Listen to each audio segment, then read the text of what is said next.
श्री शिवाय नमस्तुभ्यम। हर हर महादेव। आप सभी का दिन शुभ हो। आज दिनांक है 14 जुलाई और दिन है सोमवार। आज सावन मास के कृष्ण पक्ष का चौथा दिन है और आज चतुर्थी तिथि रात 11:59 पर समाप्त होगी। बाद में पंचमी तिथि प्रारंभ हो जाएगी। इसके अलावा आज ब्रह्म मुहूर्त सुबह 4:17 से 5:05 तक रहेगा और आज सूर्योदय होगा सुबह 5:53 पर, सूर्यास्त शाम 7:11 पर। राहु काल सुबह 7:30 बजे से 9 बजे तक रहेगा। इसके अलावा आयुष्मान योग शाम 4:14 तक रहेगा। बाद में सौभाग्य योग प्रारंभ हो जाएगा। तो आज बहुत ही शुभ संयोग बन रहे हैं और सावन मास के इस चौथे दिन का महत्व और भी अधिक हो जाता है क्योंकि आज सोमवार है, वो दिन जो स्वयं भगवान भोलेनाथ को समर्पित है।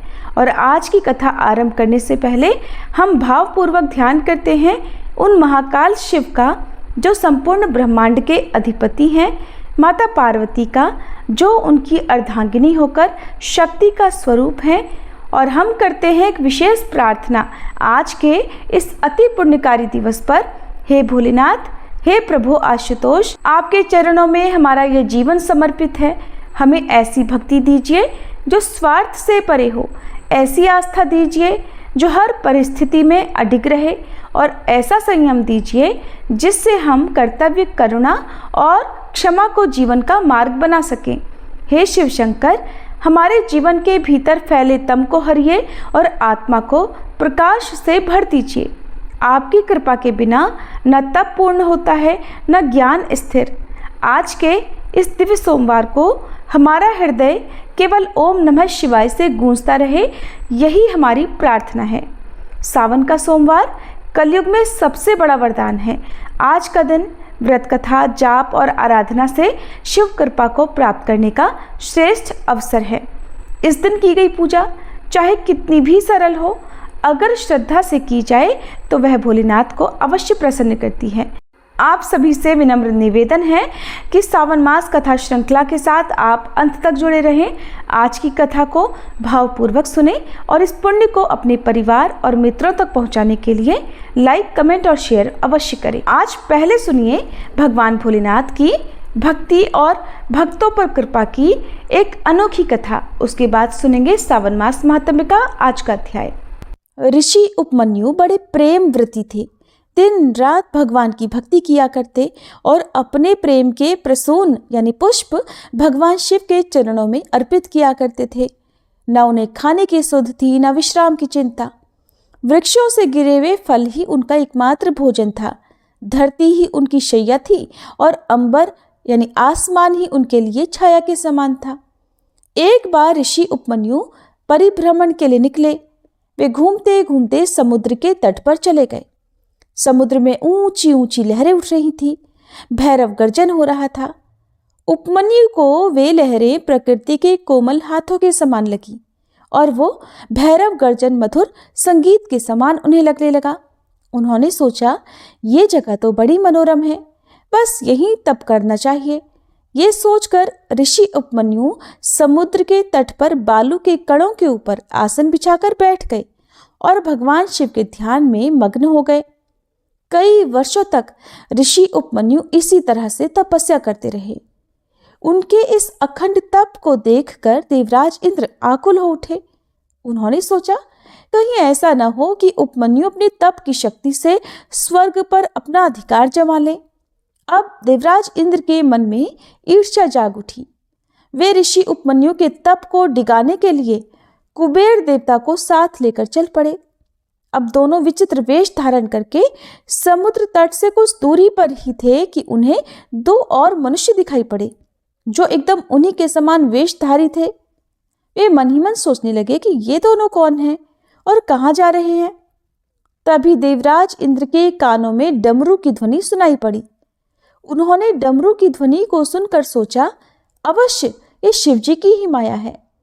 स्वयं भगवान शिव ही इन दोनों मनुष्यों के रूप में यहाँ प्रकट हुए हैं और ये ऋषि उपमन्यु की दृढ़ता की परीक्षा लेना चाहते हैं। छिपकर देखना चाहिए कि ये क्या करते हैं। वे दोनों मनुष्य समुद्र तट पर ऋषि उपमन्यु के निकट उपस्थित हो गए और उन्होंने अपना विचित्र वेश बना लिया। एक के मस्तक पर तो मोर पंख का मुकुट था और दूसरे का मुख आधा मनुष्य और आधा सिंह के समान था। मोर पंखों के मुकुटधारी मनुष्य ने ऋषि उपमन्यु को अपना परिचय देते हुए कहा कि मैं देवराज इंद्र हूँ और मेरे साथ जो ये हैं ये कुबेर हैं। मैं आपकी तपस्या से प्रसन्न होकर आपको स्वर्ग का वैभव देने के लिए आया हूँ। तब ऋषि उपमन्यु ने कहा, देवराज, मुझे शिवजी के प्रेम को छोड़कर और कुछ नहीं चाहिए। आपने दर्शन देकर मुझे कृतार्थ किया, यही बहुत है। इसके सिवा मुझे कुछ नहीं चाहिए। देवराज इंद्र ने ऋषि उपमन्यु को डिगाने के उद्देश्य से फिर कहा, मुने, मैं देवराज इंद्र कुबेर के साथ आपको कुछ देने के लिए खड़ा हुआ हूँ। आप राज्य, वैभव, महल जो चाहे मांग लीजिए, मेरे लिए आपको कुछ भी अदेय नहीं है। ऋषि कुछ उत्तर दे पाते उसके पहले ही माया के इंद्र ने कुबेर की ओर देखते हुए कहा, कुबेर, महामुनि के लिए इस रेती में स्वर्ण महल बना दीजिए, ऐसा महल जिसकी बराबरी का तीनों लोकों में कोई दूसरा महल ना हो। ये कहकर माया के कुबेर ने अपना हाथ ऊपर उठाया।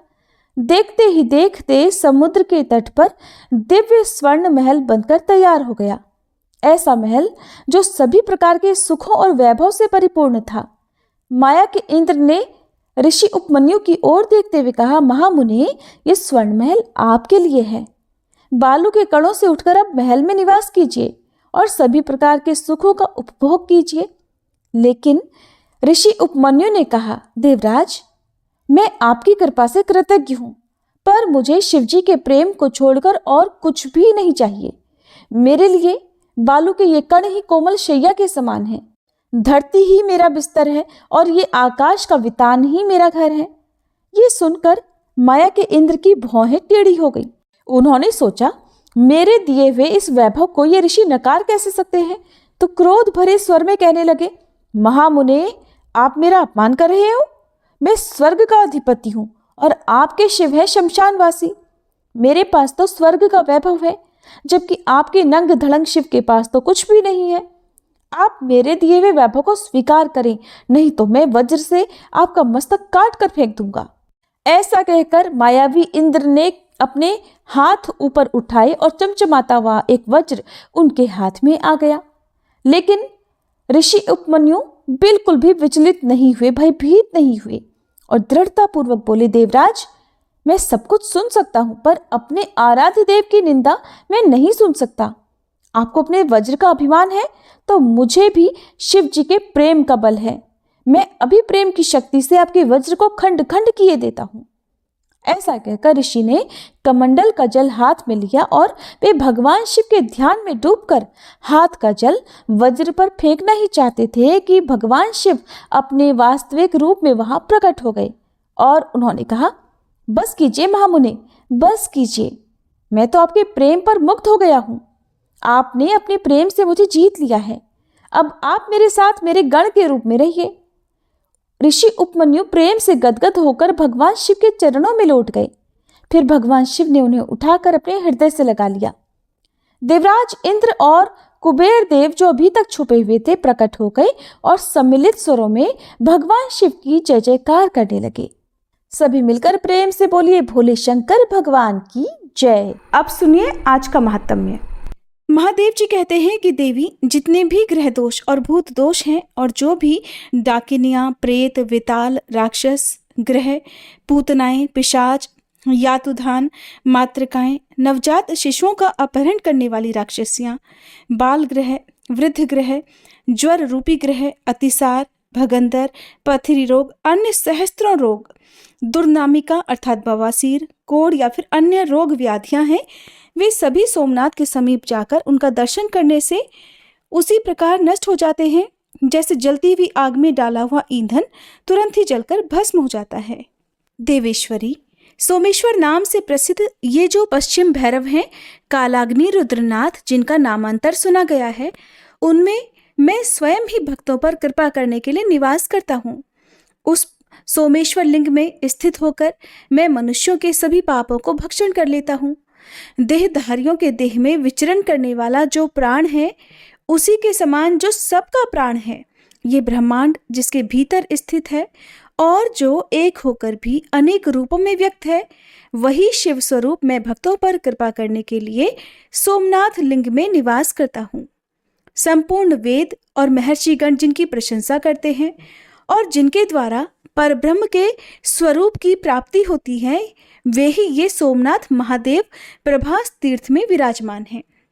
जैसे घर में छुपे हुए रत्न को कोई नहीं पाता, उसी प्रकार मेरे प्रभास रूपी घर में रत्न के समान स्थित इस सोमेश्वर लिंग के यथार्थ स्वरूप को कोई नहीं जानता। पूर्व काल में यह शिवलिंग सप्त पाताल का भेदन करने वाला था और कोटि कोटि सूर्यों तथा प्रलयाग्नि के समान तेजस्वी था। इसलिए पूर्व काल में सोमनाथ को कालाग्नि रुद्र कहा जाता था। देवी, इस प्रकार संक्षेप से मैंने तुम्हें सोमेश्वर देव का महात्म्य बताया है, जो सब पातकों का नाश करने वाला है। महादेव जी आगे कहते हैं, हे देवी, मैं प्रभास क्षेत्र में रुद्राक्ष की माला धारण किए शांत भाव से स्थित हूँ। मेरा आदि मध्य और अंत कहीं नहीं है। मैं कमल के आसन पर बैठा हुआ सबको वर देने के लिए तत्पर हूँ।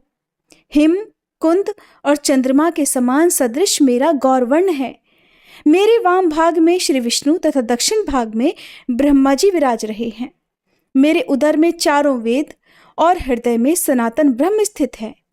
नेत्रों में अग्नि, चंद्रमा और सूर्य का निवास है।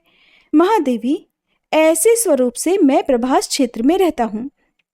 ये सुनकर देवी पार्वती ने हर्ष गदगद वाणी में देव देवेश्वर शिव जी का भक्तिपूर्वक स्तवन किया कि हे देव, हे महादेव, सर्वभावन, हे ईश्वर, आपको नमस्कार है। आप समस्त देवताओं के स्वामी हैं, आपको नमस्कार है। आप परमेश्वर को नमस्कार है। आप अनादि हैं, संपूर्ण सृष्टि के विधाता हैं, आपको नमस्कार है। आप सर्वत्र व्यापक ईश्वर हैं, आपको नमस्कार है। आप सब में स्थित हैं, आपको नमस्कार है। आप धाम अर्थात तेज के भी धाम अर्थात प्रकाशक या आश्रय हैं, आपको नमस्कार है। आप सृष्टिदाता को नमस्कार है। हे मोक्षदाता परमेश्वर, आपको नमस्कार है। पार्वती जी द्वारा इस प्रकार स्तुति किए जाने पर भगवान शिव ने संतुष्ट होकर कहा, महाप्राज्ञे, मैं तुम पर प्रसन्न हूं, तुम अभीष्ट वरदान मांगो। तब देवी कहने लगी, हे देवेश्वर, प्रभास क्षेत्र का महात्म्य फिर से कहिए। भगवान श्री विष्णु द्वारिकापुरी छोड़कर किस कारण प्रभास क्षेत्र में निवास करते हैं? जिन्होंने पूर्व काल में वराह रूप धारण करके पर्वत, वन और काननों सहित संपूर्ण पृथ्वी का उद्धार किया और नरसिंह का रूप धारण करके हिरण्यकश्यपु का संहार किया।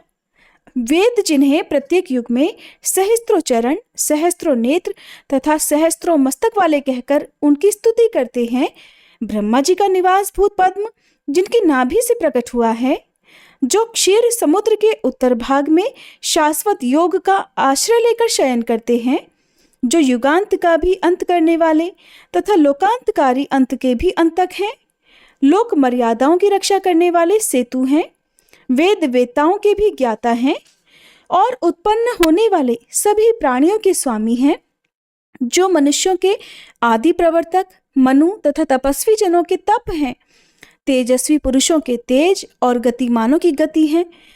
वे श्री हरि द्वारका छोड़कर प्रभास क्षेत्र में कैसे चले आए?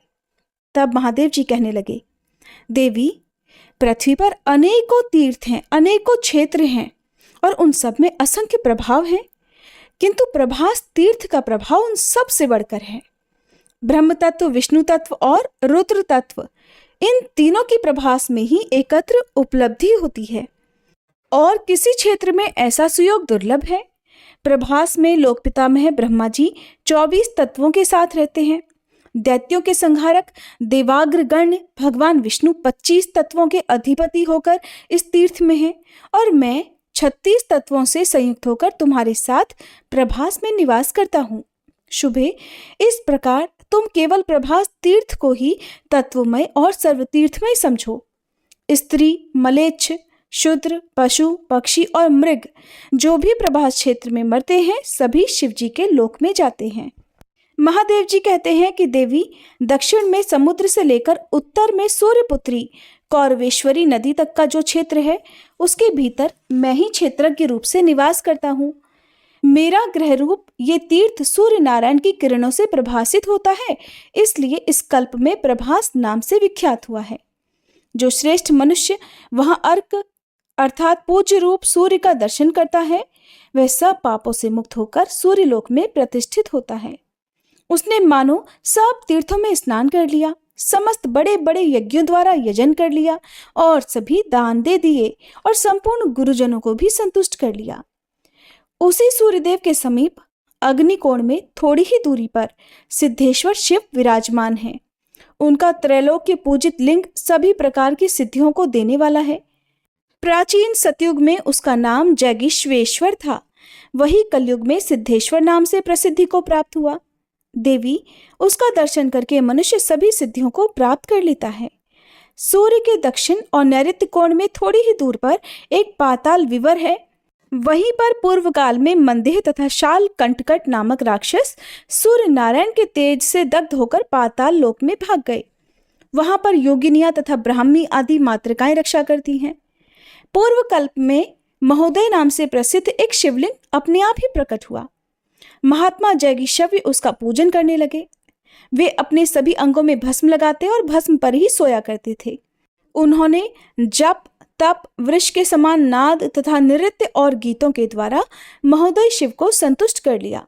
तब वे प्रसन्न होकर जैगिशव्य मुनि के समीप आए और बोले, महामते, तुम दिव्य दृष्टि से मेरी ओर देखो, तुम्हारे मन में जो इच्छा हो उसे कहो। जैगिशव्य ने त्रिनेत्रधारी शिव जी को अपने सामने उपस्थित देख उनके चरणों में मस्तक झुकाकर प्रणाम किया और इस प्रकार कहा, हे देव देवेश्वर, मुझे संसार बंधन का नाश करने वाला ज्ञान प्रदान कीजिए। आप में, देवी पार्वती में, स्कंद जी में तथा गणेश जी में सदा मेरी भक्ति बनी रहे और मुझ में निरहंकारता, क्षमा, शम और दम आदि की वृद्धि हो।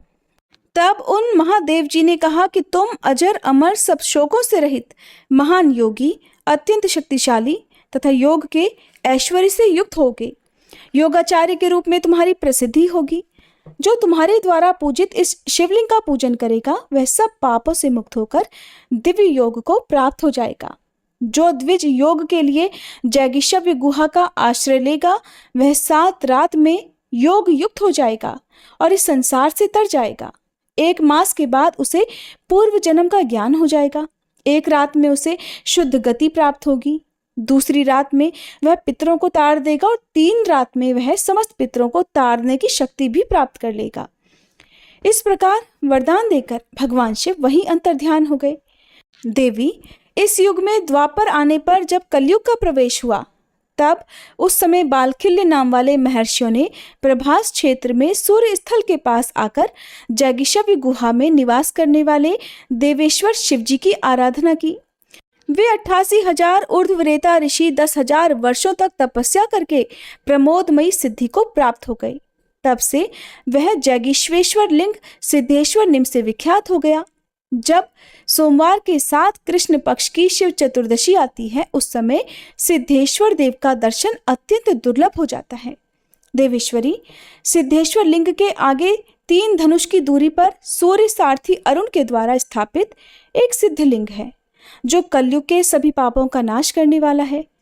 चैत्र मास की शुक्ल पक्षिया त्रयोदशी को जो भक्ति भाव से विधि पूर्वक उस लिंग का पूजन करता है, उसे पुंडरीक यज्ञ का फल प्राप्त हो जाता है। जय भोलेनाथ। आज के महात्म्य में बस इतना ही।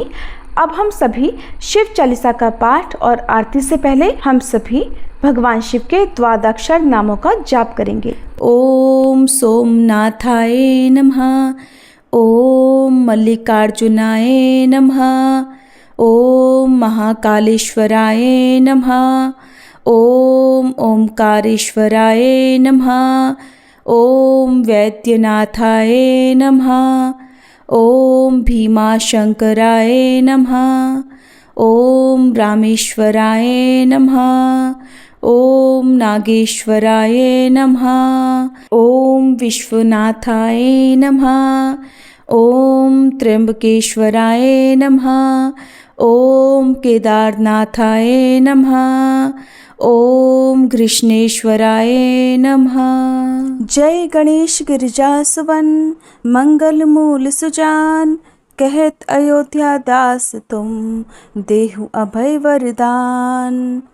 जय गिरिजापति दीन दयाला, सदा करत संतन प्रतिपाला। भाल चंद्रमा सोहत नीके, कानन कुंडल नाग फनी के। अंग गौर शिर गंग बहाए, मुंड माल तन क्षार लगाए। वस्त्र खाल बाघंबर सोहे, छवि को देखी नाग मन मोहे। मैं ना मातु की हवे दुलारी, बाम अंग सोहत छवि न्यारी। कर त्रिशूल सोहत छवि भारी, करत सदा शत्रुन क्षयकारी। नंदी गणेश सोहे तह कैसे, सागर मध्य कमल हैं जैसे। कार्तिक श्याम और गणुराऊ, या छवि को कहीं जात न काऊ। देवन जब ही जाय पुकारा, तब ही दुख प्रभु आप निवारा। किया उपद्रव तारक भारी, देवन सब मिली तुम ही जुहारी। तुरत षडानन आप पठायऊ, लव निमेष मह मारी गिरायऊ। आप जलंधर असुर संहारा, सुयश तुम्हार विदित संसारा। त्रिपुरासुर सन युद्ध मचाई, सब ही कृपा कर लीन बचाई। किया तपहि भगीरथ भारी, पूरब प्रतिज्ञा तासु पुरारी। दानिन मह तुम सम को नाही, सेवक स्तुति करत सदाही। वेद नाम महिमा तब गाई, अकथ अनादि भेद नहीं पाई।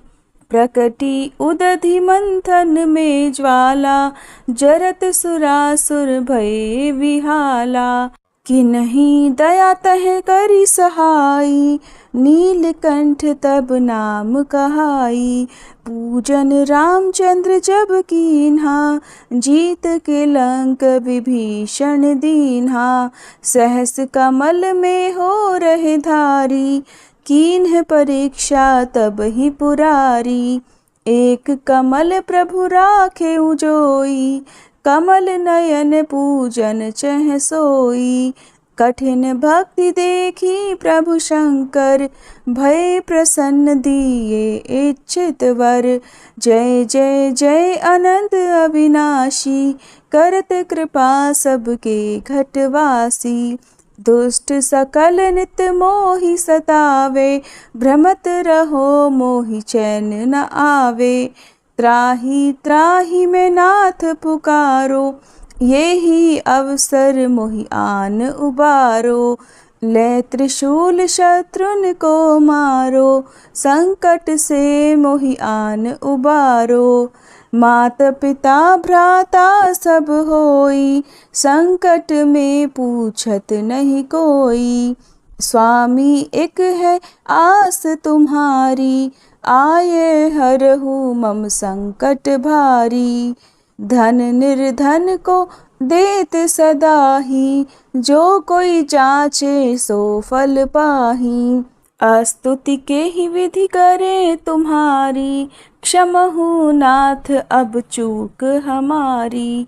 शंकर हो संकट के नाशन, मंगल कारण विघ्न विनाशन। योगी यति मुनि ध्यान लगावे, शारद नारद शीश नवावे। नमो नमो जय नमः शिवाय, सुर ब्रह्मादिक पार न पाए। जो यह पाठ करे मन लाई, तापर होत है शंभु सहाई। ऋनिया जो कोई हो अधिकारी, पाठ करे सो पावन हारी। पुत्रहीन कर इच्छा जोई, निश्चय शिव प्रसाद तेहि होई।